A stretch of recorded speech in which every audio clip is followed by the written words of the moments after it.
Самсон үзэгчтэй парламент телевиз төвцөг мэдээллийн хөтөлбөрийн 5 гарагийн дугаар эхлэхэд бэлэн боллоо. Хөтөлбөрийн эхэнд мэдээллийн хураангуйд анхаарлаа хандуулна. Ерөнхий сайд чөлөөлийн санаачлага эрчимтэй хэрэгжүүлж байна. Төрийн нөөцөд санхүүжилт гаргаж эдийн засгийн дарамтыг бууруулах арга хэмжээ авлаа. Туулын урдны замын төслийг хуульд нийцүүлэх хүртэл үйл ажиллагааг нь төр зогсоолоо. Хаврын дараалтын бэлтгэлийг хангаж шатхууны асуудлыг шийдлээ. Трампын сүрдүүлгийн дараа Америк нэгдсэн улс Ираны талууд 2-7 хоногийн хугацаанд гал зогсох тохиролцоонд хүрлээ. Вьетнамын парламент эрх баригч намын даргаыг төрийн тэргүүнээр сонгожээ. Бүгд найрамдах ардчилсан Солонгос ард улс Ижэ Мёны мэдээллийг сайшаав. Ерөнхий сайд учрал танхимаа бүрдүүлсэн даруйдаа эдийн засгийг тэлэх, хувийн хвшлийнхэнд ирж буй төрийн дарамтыг багасгах зорилготой чөлөөлийн санаачлага эрчимтэй хэрэгжүүлж эхэллээ. Тэрээр улсын хурлын дарга байхдаа эхлүүлсэн энэхүү реформоо гүйцэтгэх засаглалын тэргүүний хувьд бодит ажил болохоор ханцуу шамлан оржээ. Ерөнхий сайдын гаргасан тэг нэгдүгээр албан тоод бизнес эрхлэгчдийн хувьд амьсгаа авах боломж болсон. Тэрээр татварын өртөө байсны улмаас үйл ажиллагаанд зогсоод байсан 12,100 аж ахуйн нэгжийн битүүмжлэгдсэн дансыг 1 сарын хугацаатай чөлөөлөх шийдвэрийг гаргасан юм. Энэ нь эдийн засгийн эргэлтийг дэмжих, компаниудад өрөө төлөх боломжит хугацаа олгох бодит алхам болсон юм а. Үгээр зогсохгүй нийгмийн даатгалын шимтгэлийн өр төлбөрөөс үүдэн данс нь хаагдсан байсан 6042 компани дансыг нээснээр тэдгээр аж ахуйн нэгжүүд өрөө графикийн дагуу төлөхөөр тохиролцсон үйл ажиллагаагаа хэвийн өргөжлүүлж эхэллээ. Гүйцэтгэх засаглалын тэргүүн хувийн хвшлийнхэнд хандан татварын ачааллыг үе шаттайгаар бууруулах томоохон амлалтуудыг өгч байна. Тухайлбал үл хөдлөх хөрөнгийн 2% татварыг хүчингүй болгох асуудлыг засгийн газар хэлцгээр басан бөгөөд энэ нь үл хөдлөх хөрөнгийн зах зээл болон бүтээн байгуулалтын салбарт томоохон түлхэж үзүүлэх юм. Мөн жилийн борлуулалтын орлого нь 400 сая төгрөгөөс доош байгаа жижиг дунд бизнес эрхлэгчдийг нэмэн үртгийн албан татвараас чөлөөлөх хууль эрх зүйн орчныг бүрдүүлэхээ ерөнхий сайд зарласан. Энэхүү зохицуулалт хэрэгжснээр баялаг бүтээгчдийн хамгийн анхан шатны нэгжүүдэд санхүүгийн асар том дэмжлэг болох юм. Чөлөөлийн санаачлагыг хүрээнд хийгдэж буй дараагийн томоохон шийдвэр бол хяналт шалгалтын дарамтыг зогсоох асуудал байлаа. 2026 онд хийгдгээр төлөвлөгдөөд байсан 9376 хяналт шалгалтыг ерөнхий сайдын шийдвэрээр цуцалжээ. Тэгээ засгийн газрын дэвшүүлж байгаа энэ чөлөөлийн санаачлага бол энэ эдийн засгийн сорилттой энэ цаг үед бол хянан шалгах гэхээсээ илүүтэйгээр илүү эдийн засгээ идэвхжүүлэхэд оршино. Тийм ч учраас энэ хяналт шалгалтын давхардлыг арилгах хэрэгтэй. За мөн бид хяналт шалгалт хийхээсээ илүүтэйгээр зөвлөн тусалдаг болох ёстой гэж олон жил ярьсан. Нэг сард барилга дээр ихэд 16 удаа шалгалт очсон байна. 16 удаа шүү.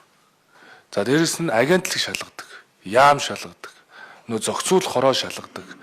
Тэгээ шалгалтын чинь 50% нь зөвхөн торгох. Тэгэхээр эрүүл мэнд байгаль орчноос бусад салбарт төлөвлөгөөт хяналт шалгалтыг өнөөдрөөс ингээд цуцалж байна.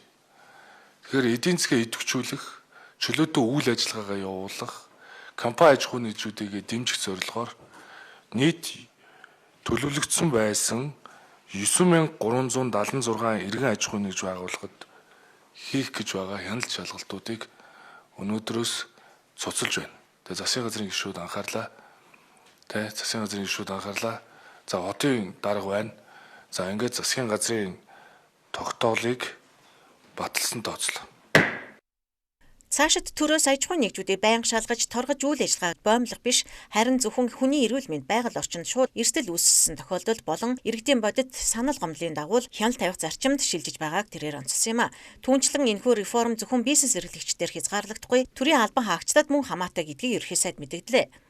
Төрийн албан хаагчид ажлынхаа их цагийг бодит ажил хийхэд биш, харин бичиг цаас тайлан бэлтгэхэд зарцуулж байгааг шүүмжилж тэднийг энэхүү тайлангийн дарамтаас чөлөөлж байгаагаа тэрээр аль биесээр мэдэгдээд байна. Төрийн албан хаагчдаас тайлан нэхийг хориглож байгаа шүү.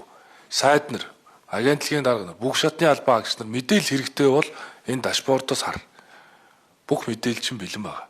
Ийхүү чөлөөлийн санаачлагын эдийн засгийг эрчимжүүлж итгэлцэл дээр суурилсан төр хувийн хвшлийн түншлийг шин шатанд гаргах чухал хөшүүрэг болж байна. Засгийн газрын ээлжид хуралдаанаар үнийн өсөлт, гадаад нөхцөл байдлын нөлөөг бууруулах хүрээнд шат дараатай арга хэмжээ авч эхэллээ. Энэ хүрээнд төрийн нөөц сангаас 5.3 тэрбум төгрөг гаргаж шаардлагатай бэлтгэл зохицуултыг хийхээр шийдвэрсэн байна. Шадар сайдын мэдээлснээр ойрох дорнуудад үүссэн нөхцөл байдал Монгол улсын шууд болон шууд бусаар нөлөөлж үнийн өсөлтийн дарамтыг нэмэгдүүлж байгаа юм байна. Энд стратегийн бүтээгдэхүүний үнийн өсөлтийг бууруулах чиглэлд үе шаттай арга хэмжээ авахар болжээ. Түүнчлэн засгийн газар хэмнэлтийн горимж шилжиж төрийн албаны тасралтгүй ажиллагааг хангах, давхардлыг бууруулах бодлого баримталж байна. Энэ хүрээнд төрийн албан агчлыг 7 хоногийн нэг өдөр зайнаас ажилуулах боломжийг нээлттэй үлдээж, байгууллагууд ачаалалтаа уйдуулан зохицуулах хэрэгтэй болсон байна. Цаашлаад эдийн засгийн хүндрэлд орсон аж ахуйн нэгжүүдийг дэмжих зорилгоор татвар болон нийгмийн даатгалын өрнөөс шалтгаалan данс нь хаагдсан нийт 16,000 орчим компани дансыг нээх шийдвэр гаргасан нь бизнесийн үйл ажиллагааг сэргээхэд чиглэж буй чухал алхам гэж үзэж байна. Мөн тэрбээ шинээр томилгсон тул ажлын чиглэл нөхцөл байдлаа танилцж байгаа бөгөөд энэ онд төсөвт нэмэлт өгшт оруулахгүйгээр дотоод зохицуулалтын хүрээнд шийдвэрлэх боломжийг судлаж байгааг дурдлаа. Маш олон ажлууд байгаа. Зүгээр нэг тогтоолын төсөл батлуулаа гар үсэг цуглууснаар бэлждэг зүйл биш. Энэ тогтоолын төслийн хавсгалтуулах үзэл баримтал танилцуулга нэг чухал. Өнгөрсөн засгийн газрын үед буюу Зандан шатар ерөнхий сайдын үед яригдаж, өрсөн байдлаар шийдэгдэж тухайн үеийн сангийн сайд, хууль зүйн сайд үзэл баримтал дээр нь гар үсэг зурсан. Энэ жилдээ бол төсөвт нэмэлт ачаалал учруулахгүйгээр шийдэж болох ийм л зохицуулт байна. Энэхүү засгийн газар гадаад орчны нөлөөллөөс үүдэлтэй эдийн засгийн дарамтыг бууруулахад чиглэсэн санхүүгийн болон зохицуулалтын арга хэмжээг эхлүүлж байна. Төрийн нөөцөд санхүүжилт гаргах, бизнесийн орчныг суллах, хяналтын бодлого хэрэгжүүлэх зэрэг нь богино хугацаанд тодорхой дэмжлэг үзүүлэх боловч эдгээр шийдвэрийн үр нөлөө нь хэрэгжилт зах зээлийн нөхцөл байдлаас шууд хамаархаар байна. Нийслэлийн автозамын төвжирлийг бууруулах томоохон гарц гэгдэж байсан туулын хурдны замын төслийн эргэн тойронд үүсэт буй асуудлыг байгаль орчин уур амьсгалын өөрчлөлтийн яамнаас анхаарал тавьж, үйл ажиллагааг нь хуульд нийцүүлэх хүртэл төр царцаах шийдвэр гаргалаа. Энэ хүрээнд салбарын сайд сандаг очир төрийн нарийн бичгийн дарга Батбаяр болон яамны холбогдох газрын дарга нар нийслэлийн засаг даргын орлогч Даваа Далай, замын хөгжлийн газрын дарга Батбаяр болон төслийн гүйцэтгэгч Бүгд найрамд Хятад ард улсын хөрөнгө оруулалттай Haiyan General Construction компани төлөөлөлд уулзаж нөхцөл байдлыг хэлэлцсэн юм. Улстай ихэнх салбарын сайд сандаг очир төслийн хэрэгжилтийн явцад байгаль орчны хууль тогтоомжийг чанд мөрдүүлэх нь яамны үндсэн үр гэдгийг хатуу санууллаа. Тэрээр аливаа ажлыг зөвхөн баталгаажсан судалгаа тооцоонд тулгуурлан байгаль орчны менежментийн төлөвлөгөөг батлуулсны үндсэн дээр хэрэгжүүлэх ёстойг онцлон тэмдэглэсэн юм а. Хэдийгээр энэхүү төс нь улсын хурал, засгийн газрын тогтоол болон нийслэлийн хөгжлийн бодлогын баримт бичгүүдэд тусгагдсан Баян зүрхээс Сонгон хайрхан хүртэлх 4 дүүрэг 15 хорооны нутаг дэвсгэрийг дамсан 32 км урт 6 игний бүхий стратегийн чухал зам боловч хуулиас гадуур алхам хийх эрх хинтж байхгүй гэдгийг яамны зүгээс илэрхийллээ. Яамны холбогдох газрын дарга нар болон байгаль орчны улсын хяналтын газрын дарга мөнх тогтох нар иргэдээс ирсэн гомдол мэдээллийн дагуу хийсэн шалгалтын дүн танилцууллаа.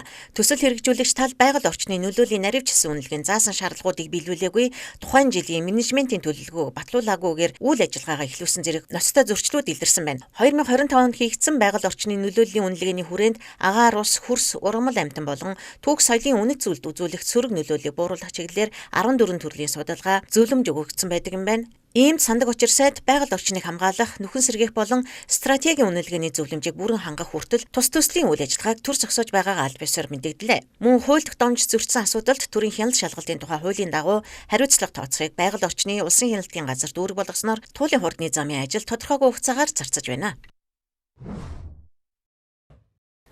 Засгийн газар өнөөдрийн хуралдаанаараа хаврын тариалалтын бэлтгэлийг хангах, хөдөө аж ахуйн салбарын хэвийн үйл ажиллагааг дэмжих чиглэлд хэд хэдэн шийдвэр гаргалаа.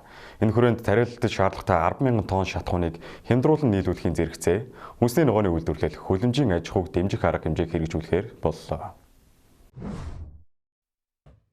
Засгийн газрын тогтоол албан даалгаварт газар тариалангийн салбарыг дэмжих хэд хэдэн зохицуултыг тусгасан байна. Тухайлбал хүнсний ногооны дотоодын үйлдвэрлэлийг нэмэгдүүлэх зорилгоор 1 тэрбум төгрөгийн санхүүжилт шийдвэрлэж 4 төрлийн үрийг тариаланчдад хөнгөлөлттэй нөхцлөөр олгохоор болжээ. Үүний үр дүнд 19,000 тонн орчим хүнсний ногоо үйлдвэрлэх боломж бүрдэнэ гэж үзэж байна. Мөн газар зохион байгуулалтыг сайжруулж тариаланчдад газрын эрхийг бүрэн эдлүүлэх чиглэлээр орон нутгийн удирдлагуудад үүрэг өгсөн байна. Хөлөмжийн аж ахуйн хувьд зуны хөлөмжөд 2.1 тэрбум төгрөгийн хөрөнгө оруулж хүүгүй зээл олгохоор болсон бол өвлийн хөлөмжийн цахилгааны хөнгөлөлтөд 400 гаруй сая төгрөг зарцуулахаар шийдвэрлэжээ. Түүнчлэн хаврын тариалалтад шаардлагатай 10,000 тонн шатхууныг хямд үнээр нийлүүлэхээр болж үүнд 16 тэрбум орчим төгрөгийн санхүүжилт шийдвэрлсэн байна.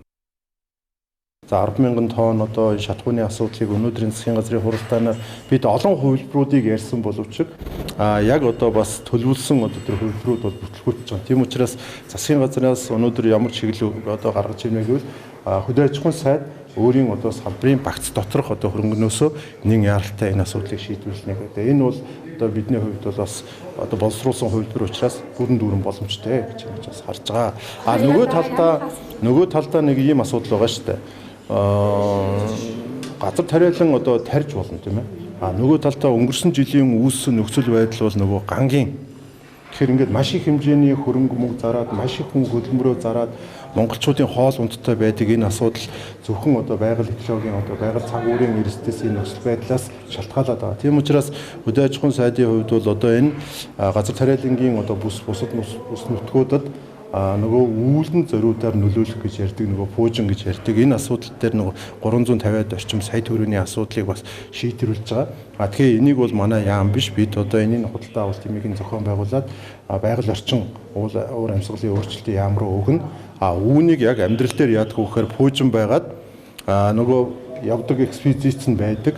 Шатхуун тослог одоо нөгөө хүмүүсийн томилол шатхуун гэдэг ийм асуудлууд бас үүсээд идэг. Тийм учраас аймаг орон нутгийн одоо удирдлагууд энэ тухайн бүс нутагт одоо үүлэн зориудаар нөлөөлөх ийм одоо экспедицийг явуулахад бүх талаар бас дэмжлэг үзүүлээрэ гэж би бас энэ очирнд хэлье.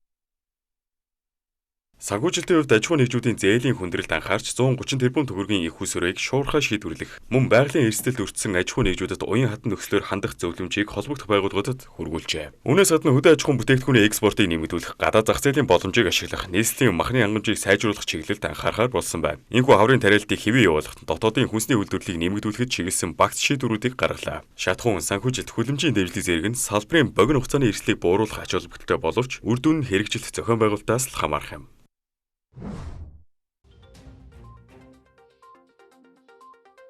Улсын хурлын төрийн байгуулалтын байнгын хорооны өчигдрийн хуралдаанаар Монгол Улсын их хурлын тухай хууль нэмэлт өөрчлөлт оруулах тухай хуулийн төслийг хэлцэхийг дэмжлээ.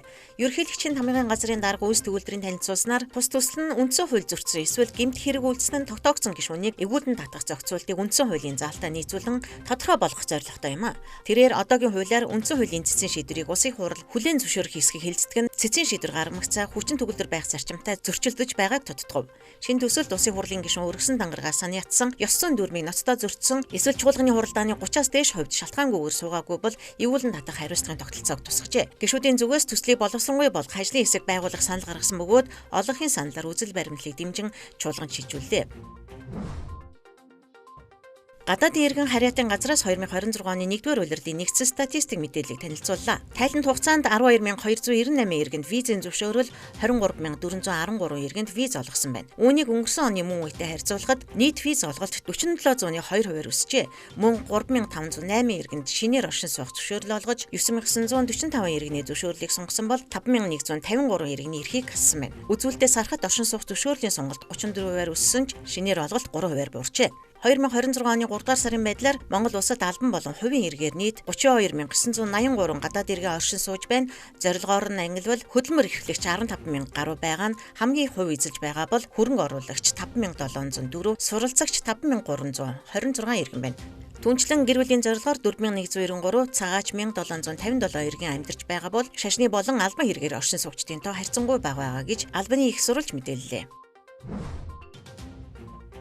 Гадаад улсын виз баталгаатай гаргана хэмээн иргэдийг зайлаж их хэмжээний хохирол учруулсан этгээдэд холбогдох хэргийг шүүх шийдвэрлэлээ. 7X Viz Consulting компани захирал Н Австрали, Америк, Канада тэргүүтэй улсуудын виз гаргаж өгнө хэмээн 491 иргэнтэй гэрээ байгуулж нийт 3.6 тэрбум төгрөг зайлссан нь тогтоогджээ. Сүхбаатар дүүргийн прокурорын газраас яллах дүгнэлт үйлдсэн уг хэргийг шүүх хянан хилцээд ээг заллах гэмт хэргийг байнга үлдэж амьдралын их усүр болгосон гэм буруутай тооцсон байна. Шүүхээс шүүгдэгчид 10 жилийн хугацаагаар 20 хяал оноож гэмт хэргийн улмаас учирсан 3.2 тэрбум төгрөгийн хохирлыг нөхөн төлөвлөж хохирсон 491 иргэнд олгохоор шийдвэрлэв. Прокурорын байгууллагаас визний зөвшөөрлийг зөвхөн тухайн улсын элчин сайдын яам, консулын газар болон албан ёсны төвөдөр дамжуулан олгодог болохыг санууллаа. Иймд цахим орчинд виз гаргана гэх баталгаагүй зар мэдээлэл итгэж санхүү болон сэтгэл санаагаар хохирохоос урьдчилан сэргийлэхийг иргэдэд онцгойлгон харууллаа. Дотоод үйл явдлын мэдээллийг та бүхэнд хүргэлээ. Үргэлжлээд олон улсын мэдээнд анхаарлаа хандуулна.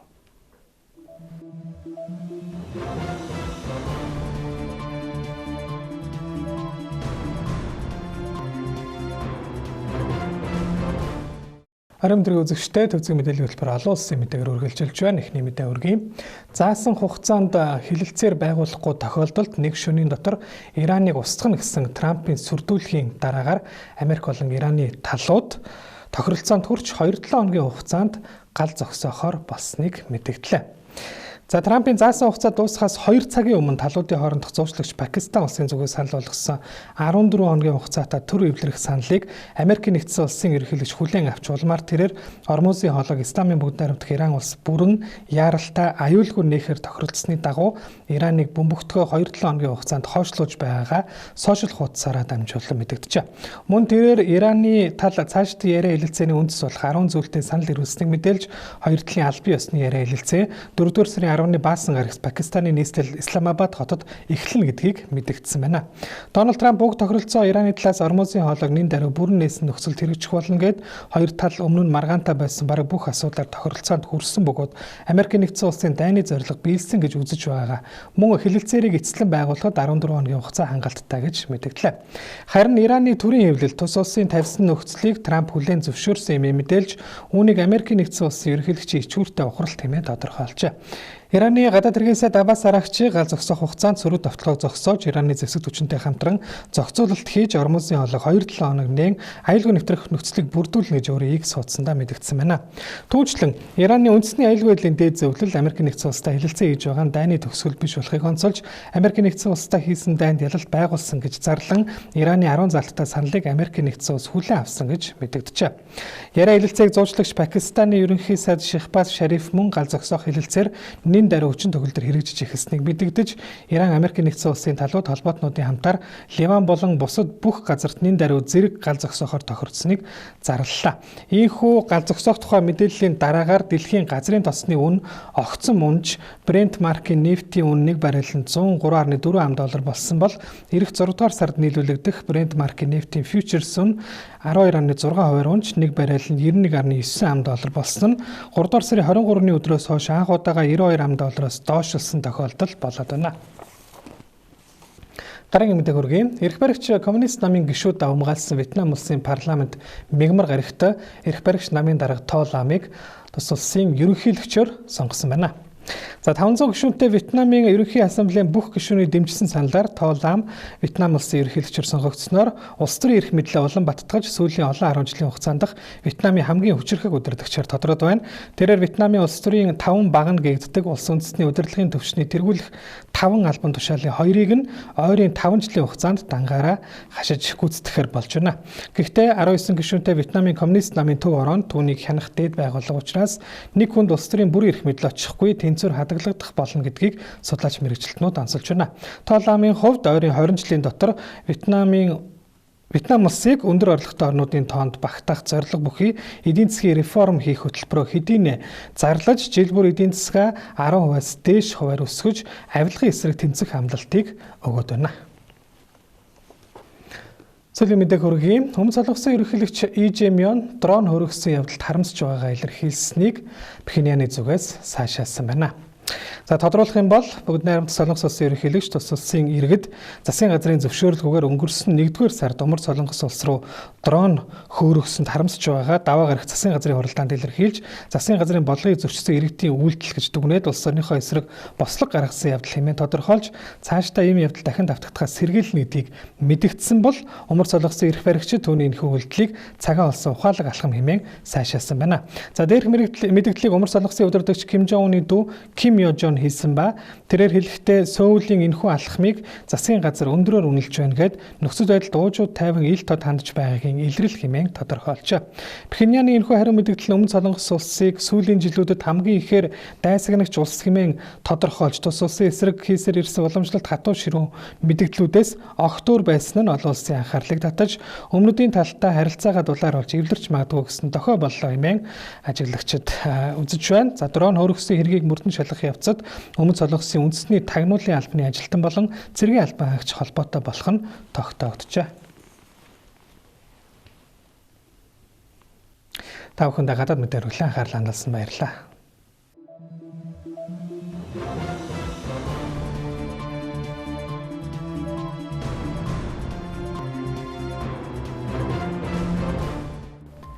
Төвцөг мэдээллийн хөтөлбөрийн 5 гаругийн дугаар үгээр өндөрлөж байна. Анхаарлаа хандуулсанд баярлалаа. Баяр таа.